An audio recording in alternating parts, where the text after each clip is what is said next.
Hey guys, happy Friday to everybody. I am so happy because I just finished my half work day. I only work half days on Fridays for the summer because, well, as long as my workload can support not working a full day. The university gave us that as an appreciation, which is amazing for the summer, so we can enjoy the summer weather. So I only work half days currently, and I have a long weekend because it is 4th of July on Monday, so we have that off as well, which I just realized literally like, I don't know, midweek, someone told me, and I was just like, oh yeah, it's like it doesn't even occur to me. It's kind of ridiculous. But I wanted to come back on, and I wanted to try this sleeper on. A lot of people might not have even seen the sleeper because I kind of snuck it in at the end of the video yesterday. So if you didn't see it, and I misspoke, it's not an RV, it's a bus and a scooter that's on the print, and it's really cute. I love these colors. I don't know. I love blues in particular on Monroe. So I want to try this on her because I want to see if I'm going to hate it or I'm going to love it based on how it fits in the zipper placement. Y'all know my struggle. If you've listened to me complain about it for as long as I have, you will all know that I generally don't buy zipper sleepers for the reason, especially for Monroe, because she has the bent legs and it makes the zippers lay funny. But my theory with this one is that I bought a small enough size and it's a stretchy enough material that it won't be tight on her and the zipper might lay properly. Fingers crossed. I don't know if that's going to be the case, but we're about to find out. And it looks like this can go both ways. It can be zipped from the top or the bottom. I think that's really cool. So if you're changing a diaper, you can zip from the bottom. And this is the brand, Little Bum Bums. And this is a newborn size, and it's made of bamboo and spandex. Yeah. Cute.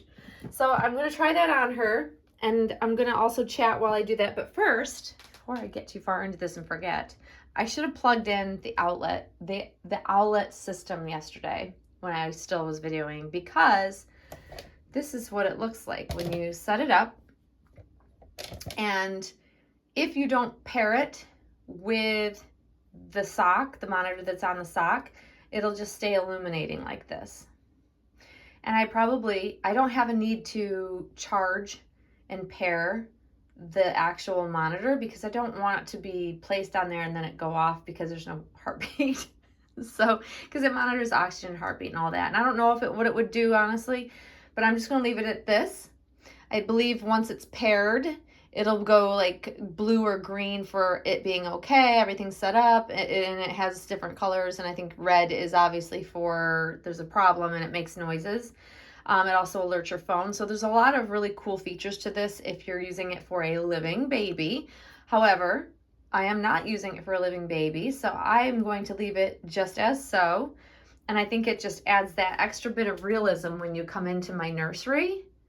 I don't know. I just think it's really cool. So that's what it looks like plugged in and currently not paired with anything.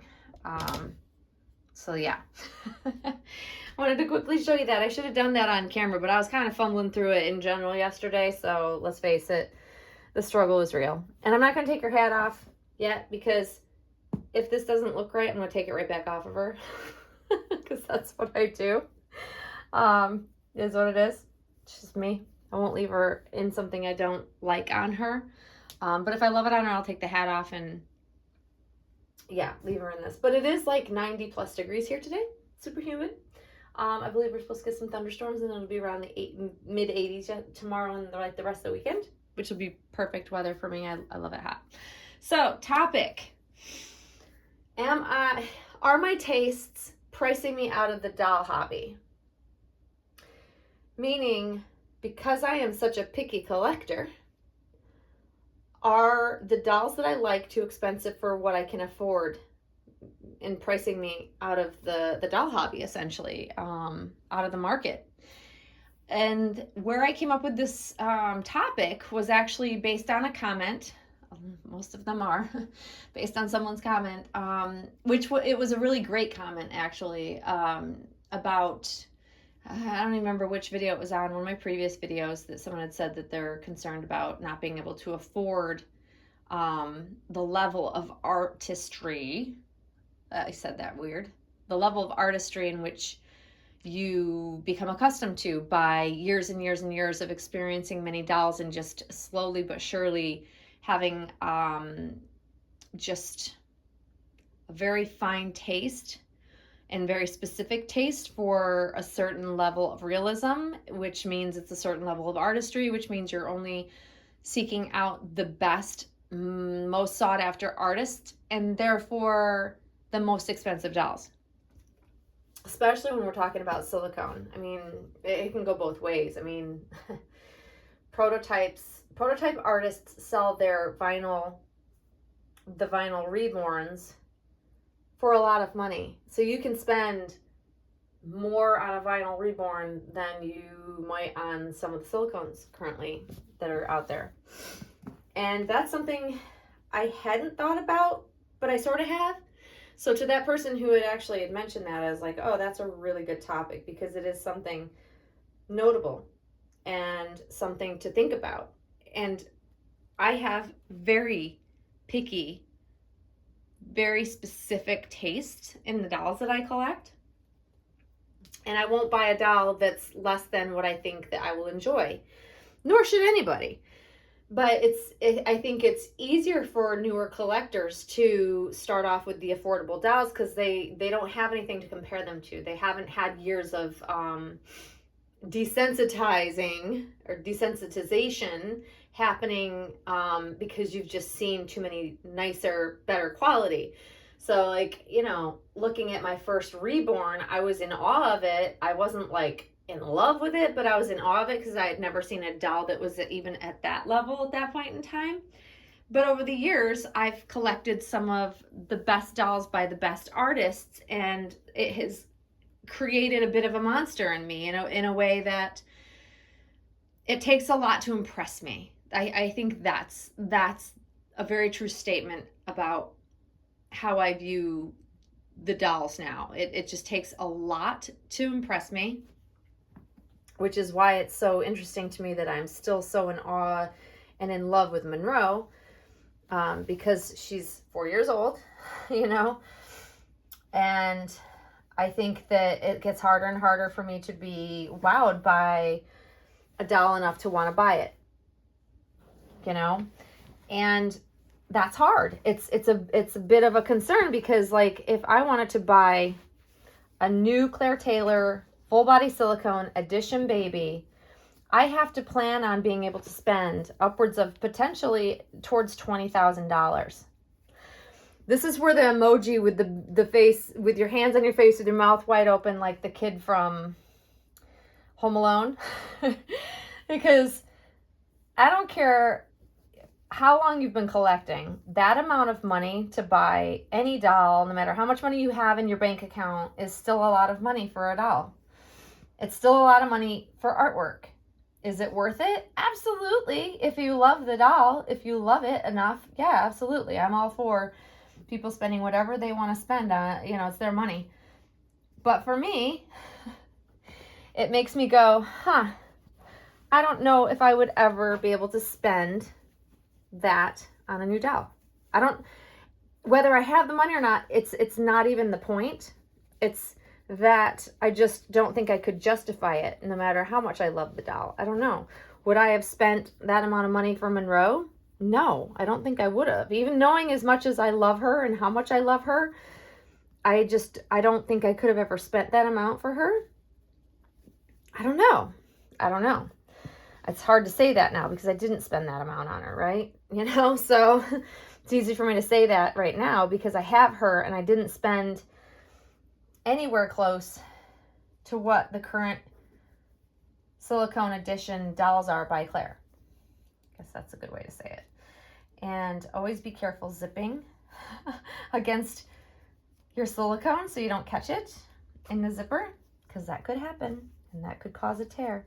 This has a nice layer of, that goes underneath the zipper though. So see, I know I'm already liking the colors on her. I just want it to lay right. Let's see if it does. And I like the cover that they put for a living baby, but also for us collectors that don't want anything poking into the chin of our babies. And see, this is the issue that I tend to have with these. I take a chance on things. I sometimes love them, I sometimes don't. And if I can get this to lay so it's not so horribly weird looking, then I'll be fine with it. But it's also getting it to lay right on her body, making sure that it's on her so it's not pulling from one side or the other. I mean, I don't hate it.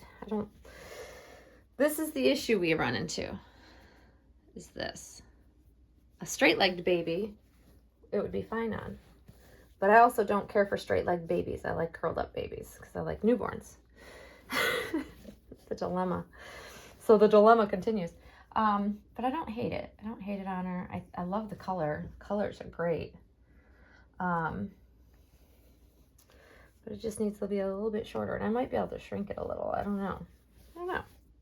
But it's cute. It's still cute on her, regardless of the fact that, it lays how it lays. See, it's my pickiness, you guys. But you can see how it goes whoop. And it's not even bad around her leg, on her leg. And that's usually where it really has an issue. It's just this excess. Yeah, I don't know. I'll have to play around with it and see. And I guess it shouldn't bother me, but we all know how I am. And I'm OCD and weird, and I can't leave things alone if I don't care for how they look on her. Let's see if I can line this up better. But anyways, back to my discussion. I mean, I don't know. This is the issue that I always run into. I mean, it could be worse. Could be worse, right? I don't know. You guys tell me. Is this something that would bother you, or is this something you could live with? So back to the discussion. Let's get back to the discussion. So I am a bit concerned, though, that will I ever be able to, I have yet to find another, we'll use Claire Taylor dolls as an example. I have yet to find another Claire Taylor doll that I would want to spend the money on, or that I am completely head over heels in love with. That would even make me go, maybe I could try to figure that out. So that hasn't happened, which is a good thing. So as much as I love seeing new work come out from her, I'm glad I don't fall in love with them, if that makes sense. That might sound awful, but it really does save me from wanting to figure out a way to bring home another one of her dolls. I guess you could say that. So that's a plus. But if she created a new edition and I fell in love with it and I felt like I needed to have it, would I be tempted? The answer would probably be yes. The only reason why I can say no is because it hasn't happened yet. And I'm still in love with Monroe. That's been my saving grace, is that I'm so in love with this particular sculpt that nothing has compared to it in my eyes that would make me want to go after buying another one. You know what I'm saying? That doesn't look too bad. I think it's so cute. I think it's so cute. So I think that's what it boils down to, is how bad do you want the doll? Will you spend the money? But overall, I look at the hobby I might be pricing myself, my taste might be pricing me out of, the ability to buy the next doll I might want. I've always had to sell generally to bring home the next baby because I'm always upgrading, or at least, buying the more expensive doll. Some can consider upgrading, some can think it might not be upgrading, whatever. But that's just generally how I've been able to afford a lot of the higher end dolls over the years. So, it's tough. It's tough. I worry about that. I want to be able to continue to enjoy the hobby. I want to be able to continue to buy dolls, but generally speaking, when I make a doll purchase, because I'm very regimented about the money I spend, how much I spend, and making sure that I have the funds, the actual funds, not debt, to cover the doll I want to buy. And so it takes me a while to be able to afford the type of doll that I would want, even in a reborn. You know, case in point would be Lola. I spent a lot on her. She's a prototype, a very sought after prototype. And she's worth every penny I paid for her. But, you know, I have to make sure that I recoup the money that I spent on her in order to bring home yet another doll, which I really want to bring home another reborn doll, but I won't go into debt to do it. So it takes me longer to save up the money or have the money in hand to be able to even look or start looking to buy another doll to bring home. So I've just become very, very careful, very regimented, so you don't see dolls coming in like before. So I think that's the way to figure out how to continue to afford the hobby, which means I might not be buying silicone, high-end silicone dolls left and right, but I can still manage to, you know, seek out and be able to afford to buy and feel comfortable buying beautiful reborns, the higher end reborns, to bring home, if that makes sense. But it's definitely, it's something to think about though. I think as our taste evolves and it gets more, I love the word persnickety, because I feel like that's like me to a T, and that people might take that as a condescending or rude way to explain someone's, you know, pickiness. But I do find myself to be persnickety about dolls and the things I buy for my dolls and how I want my dolls to look. And that's okay. I'm fine with that term because it fits me. It suits my personality of how I am. But it's also my downfall if, you know, I want to continue to buy the quality, the level of quality and artistry in new dolls coming out. Because let's face it, the prices for dolls is not going down. The prices for dolls continue to go up. It's you know, supply and demand. It is what it is. Oh, I can cover they have hand mitts built in too. Cute. I do like this on her. I do. I don't mind that it's a little bowed. I can play around with it to kind of flatten it out so it doesn't look so funky. So I can live with that. What do you guys think? What do you think of the colors? Some might think this is too boyish. I think it's absolutely adorable for a little girl. But then again, the stereotypes of colors for babies, whether it be boy or girl, I think is silly and not necessary. And I think this has just got enough pop of like girly colors in it that makes it not boyish at all. I don't know. I think it's really cute. I might just have to leave this on her. And it is, the quality of it, I will tell you, the quality of this is really lovely. It really is. I like it. Quality is nice. I just have to get over the slight bumpiness of the zipper. To some that might not bother you, but that's a thing for me. But this one's not bad. The feet aren't overly small. For a living baby, that would be great for them to grow into. And you saw that I still had her monitor, you know, the outlet monitor, but I chose to keep the leopard print one on her left foot. And I'll swap it back and forth if I want to. And I don't always leave it on her, but thank you to those that you commented and thought that the monitor was cool and thought it was fun to share the monitor with you guys. I love sharing things with you guys. It was just, you know, it's fun for me to be able to bring you guys along when I get something new and trying it out and checking it out, even if I don't know how things work and I fumble my way through. It's just great to share. And I did go ahead and order a couple more of the limited edition socks because especially like they have one for Pride Month, which was June, is now July 1st. And I think that they were selling, as last I looked, I think they did sell out of them as of yesterday after I ordered mine. So I wanted to have the rainbow sock to represent Pride Month. So I wanted to make sure I got one of those. So I got that on order as well as another one. So that I can kind of mix and match and put things, you know, it's part of the fashion, I guess, is having different, you know, prints on the socks. If you're leaving it on for display purposes, which I do sometimes and don't sometimes, I'll take it off of her.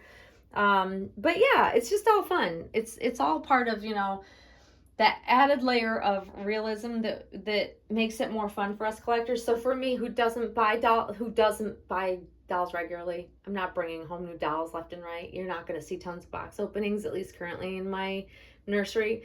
So for me, the fun of it is accessorizing, buying cute things for specific babies. Like I think of the sock going on Monroe. I could put it on Lola, but it's not, I don't know, something about the squishy the little squish in the silicone that makes the sock, you know, monitor so realistic, and just, I don't know, I just love it. However, I'm sure it would look very cool on little Lola, who is still in her basket over on the chair, just like over that way. And I haven't had Lola on, here, we'll bring you over so you can see her. I haven't had Lola on camera because I love this outfit on her, and I want to just keep her in it because, I mean, this freaking baby is amazing. So I can put the sock monitor on her as well. I just haven't. So yeah, but there you go, guys. And I'm loving that. It's just so much fun.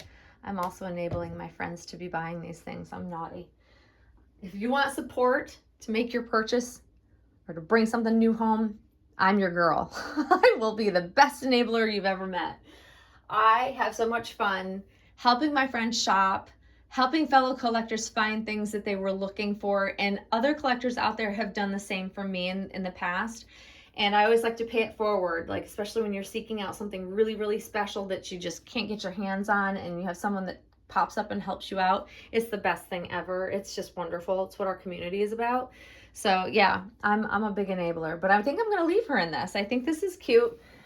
I think it's fine to leave her in this. And my basic review of this and my idea and thoughts on the sizing, I think it's very accurate. I think that this is definitely a good newborn size because she's a 1 month size, and so proper newborn things should fit her technically.